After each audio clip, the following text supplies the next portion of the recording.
Glitch effects like these have become super popular over the last year or two, and I've made tons of these pieces using dithering. In this video, I'm going to show you how to create a piece like this from scratch using an image and making it either into an animation or a still piece of glitch art. And I'm going to be using Dither Boy version 6. This is a new update we just put out for the app that adds animation and some other features that make this kind of artwork much easier to produce. So if you are new here, then I'll leave everything linked for Dither Boy underneath this video, but it is a one-time purchase software and we update it regularly and all the updates are free. So it's not a plugin or a subscription service or anything like that. So I've got Dither Boy open here and I'm just going to click import, and I've got this image here, which is just a stock photo, but you can render this out pretty easily using something like DAZ 3D if you want to get this type of image. Obviously, you'll have your own image that you're going to use this tutorial on. Just make sure that there is an obvious foreground and background to your image, just so that it's easy to isolate the subject basically. So to get into the actual process here, if you come to here where it says style and click on original and then just type into the search bar orb, you're going to get these options for orb diffuse X or orb diffuse Y. We're not going to use orb matrix in this video. I'm just going to pick between X or Y, so they just refer to the axis that will be dithered here. X obviously across, Y up and down, and I'm going to go for orb diffuse Y. So straight away you can see the kind of pattern emerging that I showed you at the beginning of the video. It's a little bit blocky right now, so I'm going to turn up the scale just a little bit to 48 for mine, and you can adjust the luminance threshold a little bit too. But most of the customization you're going to do is down here in the adjustments section. If you can't see it, if it looks like this, just make sure you've expanded the adjustments section, and basically you just want to create an adjustment that has enough contrast and sort of lack of brightness that you have a background that has lots of very sparse lines. So these lines form more densely around brighter areas basically. So if you reduce the brightness like I've done, it started here, so I reduced it all the way down and then start tweaking the contrast, you can get it to the point where you've got like a nice sweet spot where there's some glitchiness going on, but you can still tell what the image is, and you've got these nice background artifacts. You'll notice that in the name of this dithering algorithm is orb, and it's because you get these orbs that float around in the algorithm. You can move the orb random around to change sort of the formation if you want to. You can change the orb intensity, and this will sort of lower or up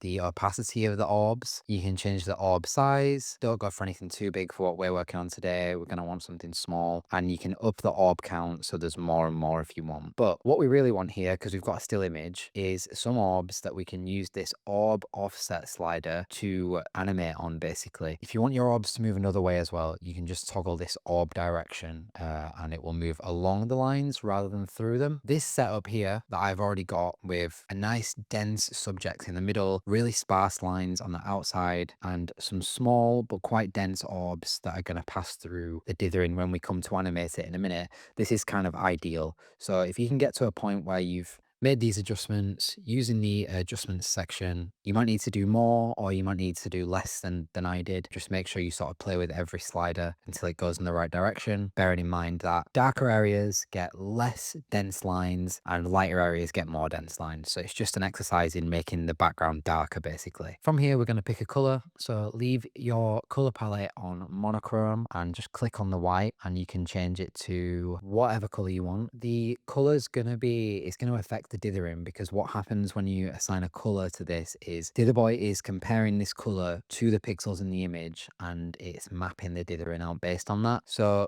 if you don't want that, and if for whatever reason, if this is doing it this way is messing with your image too much, just leave it white, click on this plus and go to tint, enable the tint, and you can just color your dithering that way. I'm not going to do it like that because I want mine. I like that it uses the algorithm to distribute the color a little bit. That's my preferred sort of method here. I'm going to go for something like this and make it this nice blue. And then next I'm going to click add effect and click on epsilon glow. Then if I toggle that on with this This blue, it's not made much of a difference, so I need to lower the threshold until things are properly picked up, like all the way to 0 actually for this one, which might just be because of the threshold smoothing. And then you're just going to tweak the radius and intensity until you're happy with it. Essentially, once you're happy with the dither, what you're going to do is come up to File and click on Convert to Animation. For this video, so that I don't blow up my recordings, I'm just going to do a 3-second animation at 24 FPS and click on Create Animation, and then you'll get this timeline come up at the bottom. But we've not animated anything yet. Before I do that, I'm going to change my video mode here at the bottom to looped, and I'm going to change my rendering mode to rendered. Next, I'm going to click on Add Animation, and you'll get this layer come up here. You can click on that and configure it if you want, but I'm just going to drag it out so it affects the entire timeline. Then if you click and go to Category, Dither, and choose Orb Offset, and then move the from to -100 or whatever you want really, and 2 to +100, leave the easing on linear, and then hit play. You'll get this little pop-up or this little sort of notification here that says it's rendering. So once it's done creating your preview for you, you'll be able to play this in a loop. And if I hit play, you'll see the orbs come through the dither,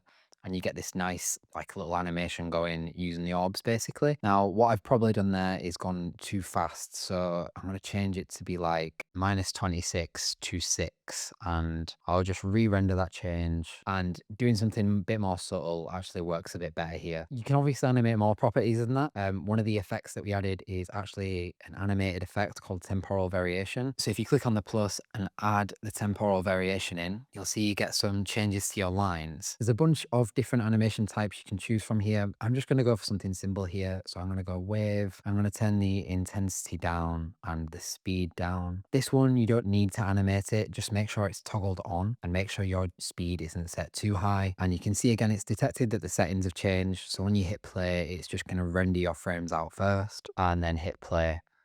And you'll get some evolution in the lines as well. Just to show you, if you up the intensity on that a lot and then render the frames and hit play, you'll be able to see the effect a little bit more. So each pattern in the temporal variation effect will give you a different, obviously this one you can literally see the waves now. It'll give you something different every time. The main reason I don't want to go too high on the speed is because I've got a really short animation loaded in. So if I go too high on the speed, it'll just be chaos, and I'll try and render that now and see if it looks any good. But that is basically the process now. You don't need to use After Effects anymore. Don't need to be rendering stuff out, putting it on an image, putting it in Dither Boy, rendering that out. You can just do it all in app. There you go. See, so the speed looks a little bit mental. I'd keep it much lower than that for whatever you end up making. The only thing left for me, I'm just going to turn the intensity down, turn the speed down. I'm going to add a little bit of denoise just to smooth out the lines, a little bit of blur just to smooth out the lines. And then up here, if I just click on export video, and it'll start processing the frames, and then it'll render the video and give you your export. So if you are one of the people who's enjoyed my previous tutorials where I've shown After Effects process into Dither Boy and then out of Dither Boy back into After Effects, don't need to do that anymore. You can literally just do it all in the app, and you can do it with other algorithms. You don't have to use the orb one. That's just one that I quite liked, and it's one that I've made a tutorial on before. In one of the previous tutorials, I added the orbs manually, so now you can just do it in the app, which is great. This is just one part of the version 6 update, so I just wanted to make sure I showed this. I'm going to be covering version 6 in more detail in more videos, but I've just uploaded some other content about version 6, so if you want to get caught up, have a look there, have a look at the rest of the channel. I'll show you my final result on screen now. If you make something cool this tutorial, tag me in it, I want to see. But other than that, thanks for watching, and I'll see you in the next video.